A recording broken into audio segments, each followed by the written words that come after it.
Japan में खेले जा रहे ओलंपिक गेम्स में भारतीय एथलीट नीरज चोपड़ा ने जेवलिन थ्रो में गोल्ड मेडल जीतकर इतिहास रच दिया। ये भारतीय ओलंपिक इतिहास में 100 सालों में ट्रैक एंड फील्ड से पहला मेडल है। नीरज चोपड़ा के गोल्ड मेडल जीतने के बाद पूरे देश में खुशी की लहर। नीरज के गोल्ड जीतने की खुशी की खबर आते ही हरियाणा के गृह मंत्री अनिल विज खुशी से नाचने लगे। उनके साथियों का भी खुशी में नाचते हुए वीडियो सामने आया है। ये देखिए, आपके सामने इस वीडियो में देखा जा सकता है कि अनिल विज जोर जोर से नीरज नीरज चिल्ला रहे हैं, भांगड़ा करने में मशगूल नजर आ रहे हैं। बता दें, नीरज चोपड़ा मूल रूप से हरियाणा के पानीपत के ही रहने वाले हैं।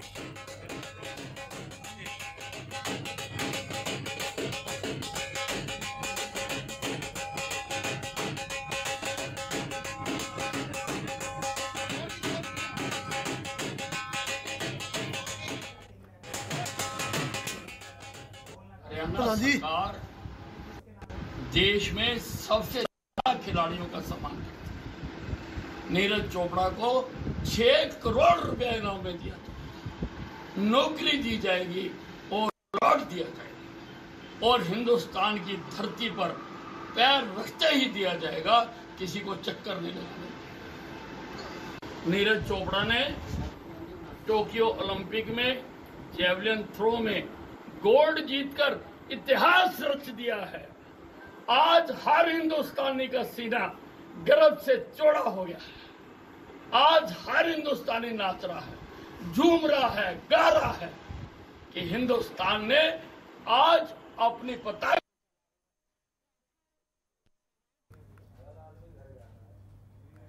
वहीं हरियाणा के खेल राज्य मंत्री और भारतीय हॉकी टीम के पूर्व कप्तान संदीप सिंह ने टोक्यो ओलंपिक में गोल्ड मेडल जीतने पर नीरज चोपड़ा को बधाई दी। चंडीगढ़ में जनतंत्र टीवी से बातचीत करते हुए उन्होंने कहा कि पूरे देश की निगाहें गोल्ड मेडल का इंतजार कर रही थी और हरियाणा के छोरे ने देश की उम्मीदों को पूरा करने का काम किया। चंडीगढ़ में खेल राज्य मंत्री संदीप सिंह से खास बातचीत की हमारे संवाददाता ओपी शर्मा ने। देखिए, हमारे मेडल जरूर आ रहे थे, लेकिन देश की नज़र उस खिलाड़ी पर थी जो गोल्ड लेकर आए। लेकिन आज हरियाणा के नीरज चोपड़ा ने देशवासियों की उम्मीद को पूरा किया। इसी पर बातचीत करने के लिए हमारे साथ हरियाणा के खेल राज्य मंत्री संदीप सिंह जी हैं। सर, संदीप सिंह जी की उपलब्धि को कैसे देखेंगे? व्यक्तिगत श्रेणी में निशानेबाजी के बाद दूसरा गोल्ड। देखिए, नीरज चोपड़ा का बहुत मतलब आउट क्लास परफॉर्मेंस। 1980 में आखिरी gold medal as a team, 2008 में इंडिविजुअल गेम का शूटिंग में अभिनव बिंद्रा जी का, और आज 13 साल बाद अभिनव बिंद्रा जी के 13 साल बाद आज एक और गोल्ड इंडिविजुअल गेम का।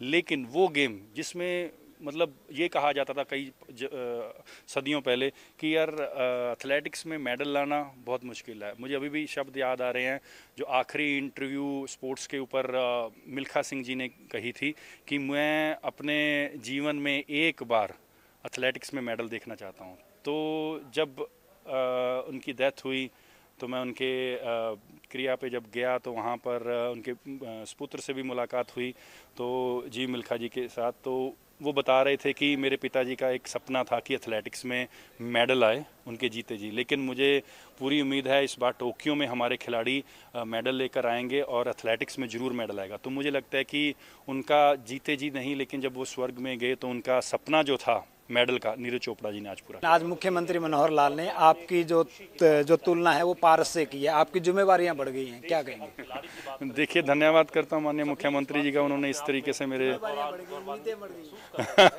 देखिए, मैं वही कह रहा हूं, मैं हमेशा अपनी तरफ से 100% देने की कोशिश करता हूं, चाहे वो हॉकी का फील्ड था उस समय और आज इस राजनीति के फील्ड में भी अपनी तरफ से 100% देने की कोशिश करता हूं और करता रहूंगा।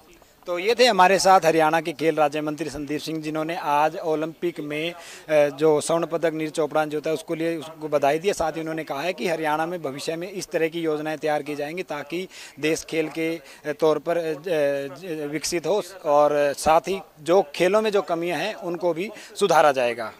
कैमरामैन अमित वालिया के साथ ओपी शर्मा, जनतंत्र न्यूज़, चंडीगढ़। वहीं पंजाब में 15 अगस्त को मनाने वाले गणतंत्र दिवस के कार्यक्रमों को लेकर सरकार ने सूची भी जारी कर दी है, जहां इस कार्यक्रम में मुख्यमंत्री कैप्टन अमरिंदर सिंह अमृतसर में राज्य स्तरीय कार्यक्रम में ध्वजारोहण करेंगे। इस दौरान सीएम ने अलग अलग क्षेत्र में कौन कौन से लोग ध्वजारोहण करेंगे इसकी भी सूची जारी की।